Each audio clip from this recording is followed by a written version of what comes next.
Alors, sois béni au nom de Jésus-Christ et une fois de plus, bienvenue sous les tropiques. C'est toujours un privilège de venir nous asseoir à la place, au pied de notre Seigneur.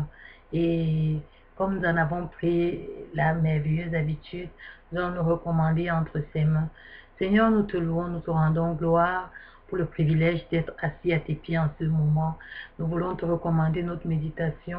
Nous prions afin d'être dirigés par ton esprit. Prends contrôle, mets les paroles juste sur nos bouches et donne-nous une bonne oreille pour écouter. Donne-nous la bonne disposition et la promptitude à l'obéissance afin que ce que nous allons écouter en cette journée puisse porter du fruit dans nos vies. Merci Seigneur parce que tu le fais dans le précieux nom de Jésus-Christ. Je te prie de prendre contrôle et que toute personne qui écoutera, oh Dieu, puisse être bénie et édifiée par ces paroles en Jésus, au nom de Jésus-Christ. Amen. Sois béni au nom de Jésus et bienvenue une fois de plus. En cette merveilleuse journée que Dieu nous a donnée, j'aimerais partager avec toi un thème que le Seigneur a mis sur mon cœur. Ce thème est né d'une méditation que j'ai faite sur la stabilité. Qu'est-ce qui peut être stable? Je l'ai intitulé d'une manière assez particulière, la garantie permanente de ta stabilité ou bien la garantie permanente de la stabilité de tes acquis. Qu'est-ce qu'une garantie en fait? C'est une assurance, une attestation, un cautionnement ou une sûreté de quelque chose que tu peux avoir. Et quelque chose qui est permanent, c'est quelque chose qui dure sans modification ou sans interruption, donc quelque chose qui est stable. Et la stabilité, c'est quelque chose qui a un caractère d'être stable, c'est-à-dire solide, ferme. Et un acquis, c'est quelque chose qui est définitif, qui t'appartient. Si on veut parler d'appartenance, qui t'appartient de manière définitive.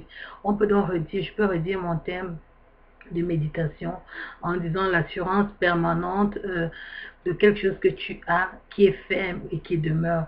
Et j'oppose ici la permanence à ce qui est éternel parce que qui demeure n'a aucune garantie que ça va demeurer éternellement comme ça parce qu'il y a des événements qui peuvent influencer cela et ça peut changer.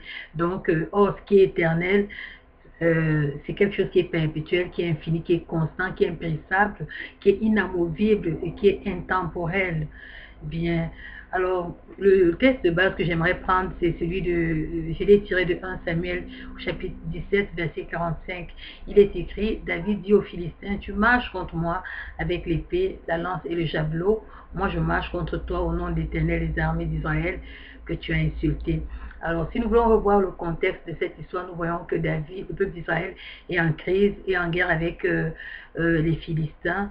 Et il y a un homme nommé Goliath qui menace ce peuple. Il est grand de taille et il dit que pour écouter la bataille, la victoire, c'est juste un combat, quelqu'un d'Israël qui vient combattre avec moi Goliath. Et s'il réussit à me vaincre, vous avez gagné la guerre. Il se trouve qu'en Israël, les guerriers sont apeurés et aucun homme qui ose aller l'affronter, même le roi est désemparé. Et c'est dans cette situation donc que David, un jeune garçon, va se présenter pour venir combattre cet homme-là. Et il va prononcer, pendant qu'il va venir pour combattre avec Goliath, il va prononcer les paroles de notre méditation qui sont, moi je marche au nom de l'Éternel des armées. Ici, dans cette situation, nous pouvons dire que le nom de l'Éternel des armées est la tour sûre, est la sûreté, est cette garantie que David a du succès du combat. Bien, l'histoire nous le prouve, nous le prouve par la suite. Et nous voyons que David, il va invoquer effectivement le nom de l'Éternel des armées et au moment de passer à l'action et il aura effectivement cette victoire-là. Essayons de regarder les choses autrement dans la terre, dans notre vécu actuel. Des choses, essayons de considérer ensemble les choses que que nous considérons entre guillemets comme stables et voyons un peu les choses qui peuvent déstabiliser ces choses-là. Bien, essayons de voir au niveau de l'emploi, nous voyons que si lorsque quelqu'un, il y a des contrats, il y a différents contrats qui peuvent se présenter. Tu peux avoir un contrat temporaire, un contrat permanent. Et comme nous parlons de la permanence, nous verrons que le contrat permanent peut durer toute l'existence de quelqu'un selon la période délimitée, peut-être, disons, de 20 ans à 65 ans, selon quand la personne commence ce travail. La permanence, c'est qu'il va travailler indéfiniment comme ça. Mais nous savons que il peut aussi arriver à un moment donné où peut-être un accident peut causer la perte de son emploi ou bien un renvoi, comme quand nous observons le monde actuellement, le taux de chômage, par exemple, en Europe est tellement élevé. En Union européenne, selon l'Office européen des statistiques, il y a plus de 26 millions de personnes qui sont sans emploi et à cause de la crise. Ça montre que l'emploi n'est pas une garantie. Signer un contrat permanent n'est pas une garantie parce que l'événement, le chômage peut faire que tu sois renvoyé de ton poste. Si nous considérons un autre état, de fait, c'est-à-dire dans le cas de la famille, nous considérons le mariage.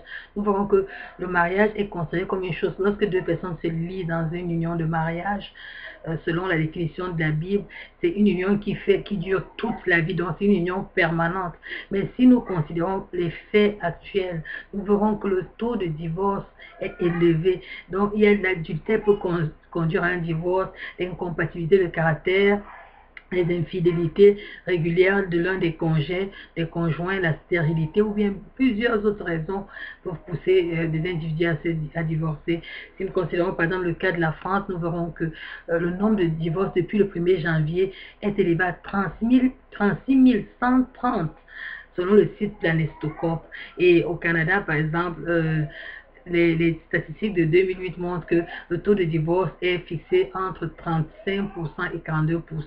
Il fluctue entre ces deux chiffres-là. En année 2008, les récentes statistiques, je n'ai pas pu les avoir. Mais ça nous montre tout simplement que même le mariage, qui est considéré comme une chose permanente, il n'y a aucune garantie de stabilité dans ce fait-là. Si nous revenons à l'individu, nous verrons que, par exemple, si tu considères, par exemple, la beauté d'un homme ou la beauté d'une personne, je vais dire la beauté physique, tu verras que la beauté n'est pas quelque chose de permanent, même si elle est considérée, on veut croire que c'est permanent, mais ce n'est pas permanent en tant que tel, parce que si nous voyons dans le cas où quelqu'un se brûle, la beauté va être fanée ou bien va changer parce que un visage brûlé n'est pas le même que le visage de quelqu'un qui est normal. Ou bien quand quelqu'un vieillit, nous voyons que actuellement le marché des cosmétiques se bat pour garder le plus longtemps possible la jeunesse du visage ou bien du physique des gens. D'autres vont faire des opérations au niveau des seins, au niveau des fesses, au niveau du ventre, au niveau de tout, pour pouvoir garder cet état jeune permanent. Mais nous nous rendons compte qu'il va bien avoir un âge où toutes ces personnes, malgré ces opérations-là, vont vieillir. Donc la beauté n'est pas quelque chose de stable, ou bien un accident peut te permettre de perdre la beauté physique que tu peux avoir. Et si on doit regarder dans le cas du logement, un incendie, hein, tu peux avoir une maison, tu achètes ta maison, tu es stable dans ta maison, mais un incendie peut causer la perte de ce logement-là ou bien une inondation. Et même au niveau des enfants, lorsque tu as des enfants, les enfants sont, lorsqu'on a des enfants, on se dit qu'ils vont durer, c'est permanent parce qu'un enfant naît, il grandit, il vieillit, donc c'est quand même une durée de vie assez longue, c'est quelque chose qui peut être permanent. Mais on se rend compte qu'il peut y avoir des accidents, ces enfants peuvent se rebeller contre toi, ces enfants peuvent être détournés, peuvent être pervertis par la société et ils peuvent même mourir. Donc, même les enfants ne sont pas considérés comme une valeur stable.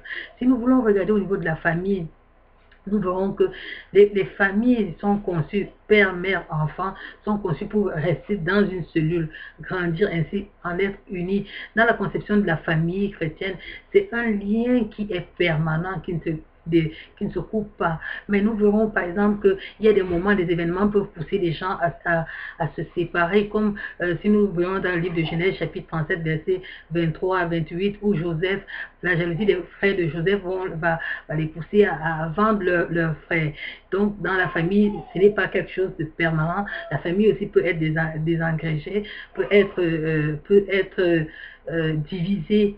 Si nous regardons au niveau des pays, par exemple, sur une échelle macroscopique, on prend un pays, nous verrons que le pays est censé être quelque chose de stable, puisque le pays est une délimitation géographique d'une partie terrestre qui a une géographie, qui a une constitution politique, qui a des individus, qui regroupe des individus qui vivent sur un territoire.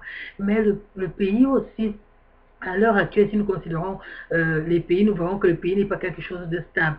Parce que déjà à l'époque chrétienne, si nous considérons le livre de Deutéronome, chapitre 28, verset 41, nous voyons que, par exemple, l'État d'Israël, à un moment donné, allait en captivité. Nous voyons par exemple aussi Israël qui va en Égypte et qui demeure en captivité. Nous voyons Israël qui va par exemple dans les pays des Philistins qui est en captivité. Et à l'heure actuelle, nous voyons que les pays ne sont pas stables. Nous voyons par exemple la Côte d'Ivoire, ils ont un président, après il y a comme une guerre qui éclate, le président part, l'instabilité s'installe dans le pays. Ou bien le Mali avec les différents coups d'État, la Centrafrique, le Congo, la Syrie, la Corée du Nord. Bref, ça montre tout simplement que le pays n'est pas quelque chose de stable, n'est pas une stabilité permanente. Elle peut être bouleversée à chaque minute par un événement quelconque. Si nous regardons même de manière universelle, on regarde le monde, nous verrons que si nous lisons dans le livre de Genèse chapitre 6, verset 17, les tremblements, il y a eu le déluge qui a causé par exemple la perte de tous les êtres humains. Et même ça, nous voyons parfois les gens qui font qui observent les étoiles. Par moment, il y a des menaces des étoiles qui restent tombées sur la terre, des morceaux d'étoiles qui viennent de s'abattre sur la terre. Donc aussi à ce niveau-là, nous ne pouvons pas parler d'une permanence en tant que telle, parce que quelque chose, un événement, une collision avec une étoile peut faire éclater la Terre, peut faire disparaître la Terre. Et nous pouvons voir aussi, toujours au niveau de la stabilité dans le monde ou dans un pays, que, par exemple avec les événements qui ont eu lieu le 26 décembre 2004, avec le tsunami, avec le tremblement de terre qui a eu lieu à cette date-là, il y a eu au large de l'île indonésienne de Sumatra, ce tremblement de terre avec une magnitude de 9,1% sur l'échelle, et ça a causé un tsunami, et les vagues qui avaient plus de 30 mètres de hauteur ont frappé l'Indonésie, le Sri Lanka, le sud de l'Inde et l'ouest de la Thaïlande. Ça a causé des grands dégâts humains et des grandes pertes de vie. Donc même ta vie n'est pas une valeur sûre. La vie qui est censée être naissance, grande croissance, stabilité et recrudescence dans la vieillesse, la vie n'est pas une stabilité, parce que tu peux la perdre aussi par la mort, par une maladie, par un accident. Donc quelque chose qui est considéré, qui est censé être permanent, ne l'est pas toujours. Nous pouvons aussi regarder au niveau des richesses. Actuellement, nous voyons le monde est en crise, en pleine crise. Les banques font des faillites. Donc, si tu vas déposer ton argent en banque, ça peut faire une faillite. Si tu investis dans les biens immobiliers comme les maisons, les inondations peuvent arriver, les tremblements de terre peuvent arriver. Donc, la richesse, la garantie de ta richesse ne l'est pas véritablement. Et nous avons l'exemple avec Job, qui avait une famille qui était stable, qui avait des troupeaux de bergers, mais en quelque temps seulement, tout cela a été décimé par le diable. Nous avons aussi, même au niveau de la foi chrétienne, hein, qui est censé être quelque chose de permanent, lorsque quelqu'un s'engage envers Dieu, Dieu qui est une valeur sûre, c'est censé être quelque chose de sûr, quelque chose qui va jusqu'à l'éternité, parce que l'ouverture de la foi en Dieu, c'est cette vie éternelle-là. Mais nous verrons qu'il y a plein de personnes qui abandonnent pour une raison ou une autre, sont amenées à abandonner la foi, à renier Dieu, à virer dans la corruption de ce monde. Nous pouvons donc conclure que tout ce qui apparemment nous paraît stable, un jour ou l'autre peut être amené à disparaître, y compris nous-mêmes. Alors, si ces choses sont vraiment instables et peuvent s'évanouir d'un moment à un autre, comment et chez qui pourront-nous donc trouver la stabilité que l'homme recherche, justement en cherchant l'emploi, en faisant des enfants? Essayons d'observer un peu la vie de David. Nous verrons que David est un jeune homme qui était courageux, et que chaque fois que David avait une difficulté, il avait une attitude, il avait quelque chose qu'il faisait qui le différencie de nous. En ce moment, c'est que David allait consulter Dieu.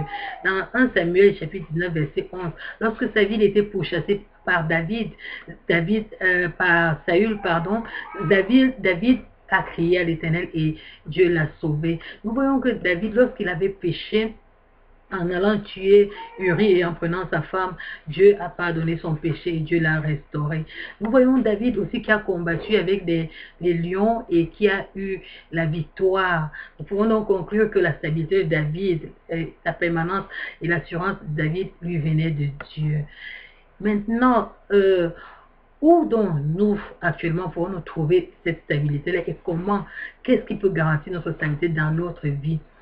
Comment faire pour garder cette garantie-là? Un certain nombre de choses sont importantes à savoir. C'est que nous pouvons aller chez Dieu pour obtenir cette garantie. Mais cette garantie-là est soumise à certaines conditions. Tu ne vas pas vivre n'importe comment, tu ne vas pas vivre dans la débauche, tu ne vas pas mener une vie désordonnée. Et lorsque tu as un besoin, tu cours vers Dieu pour dire que oui, il va te secourir. Il y a un certain nombre de choses que tu dois connaître en ce qui concerne le secours vers Dieu. Dieu nous dit dans sa parole, dans 1 Thessaloniciens chapitre 5, verset 17, que nous devons prier sans cesse. Donc ça signifie que toi et moi, si nous avons besoin du secours de Dieu, si nous avons besoin que Dieu change nos vies, nous devons aborder cette attitude-là qui est d'aller constamment, de développer cette intimité avec lui-là qui est la prière, au travers de la prière.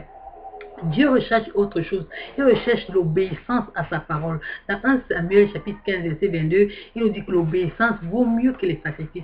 Donc ce n'est pas tes sacrifices que Dieu a besoin, ce n'est pas les actes qui vont montrer à Dieu quelque chose. Il veut que tu obéisses à sa parole. Et il le dit même, il le confie dans Josué chapitre 1 verset 8 que tu dois, sa parole doit être l'objet de ta méditation, tu dois agir fidèlement selon cette parole-là.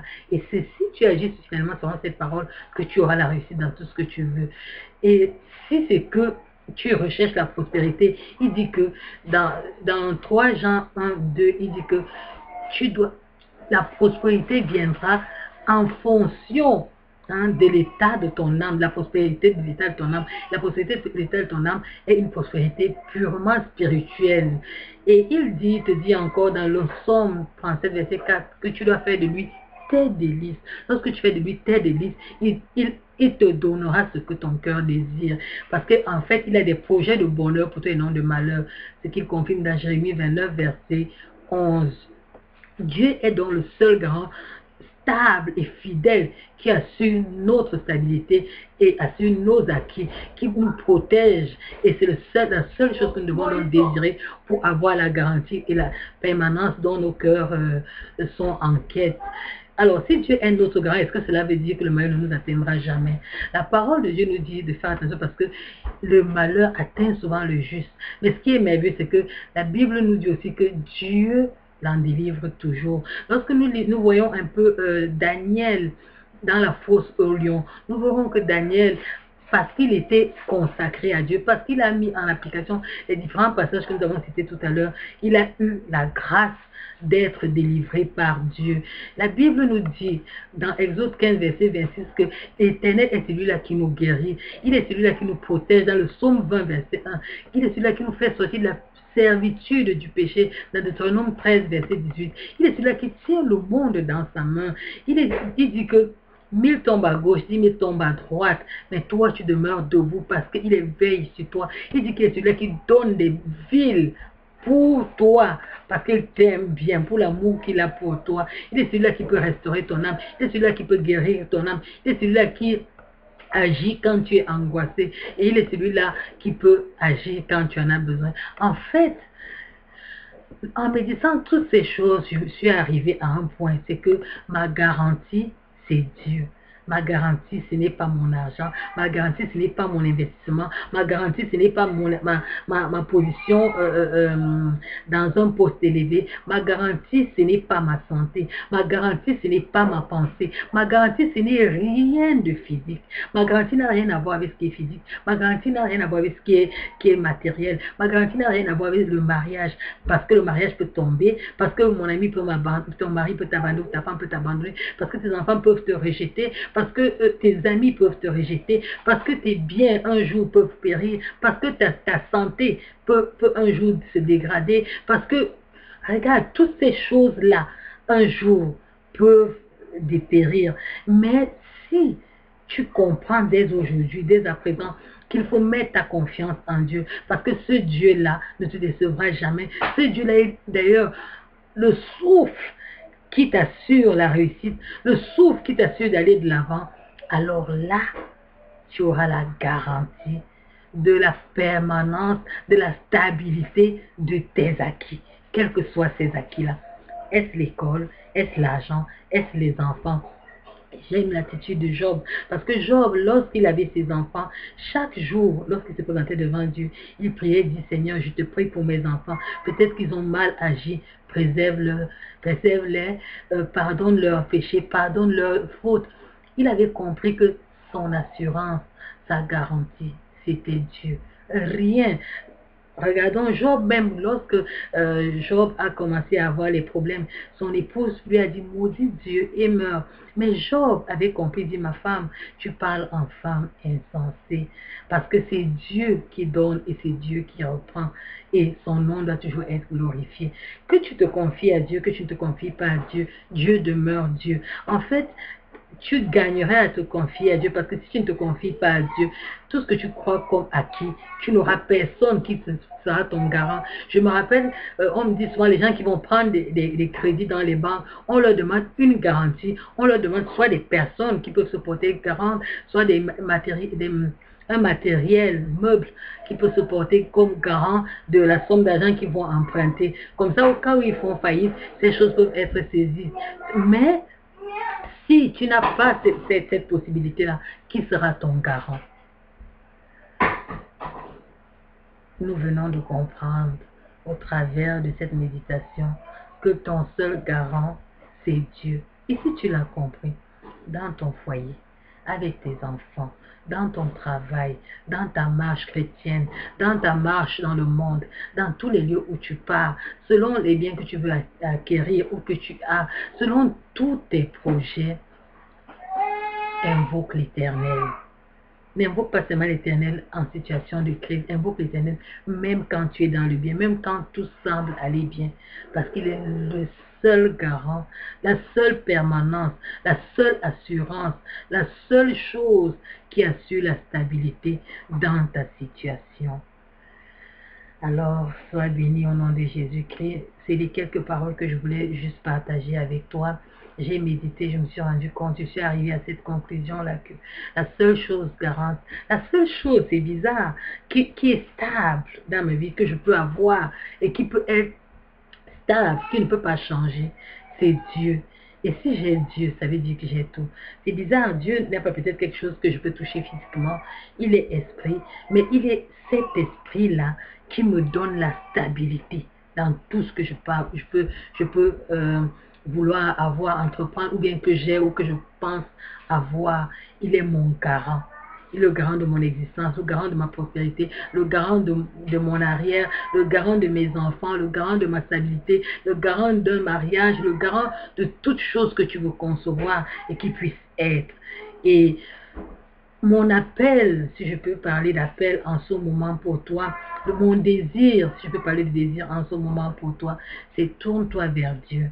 Parce qu'il est le seul qui est le garant, qui peut t'assurer si tu es marié, que ton mariage ira sûrement toujours bien. Quelles que soient les difficultés que tu peux traverser, quels que soient les problèmes que tu vas traverser, quelles que soient les situations que tu vas traverser, il est le seul qui pourra t'assurer la stabilité dans ta situation. Quand les vents viendront, quand la tempête va souffler, quand le tsunami va souffler, il est le seul qui peut t'assurer la stabilité et la réussite.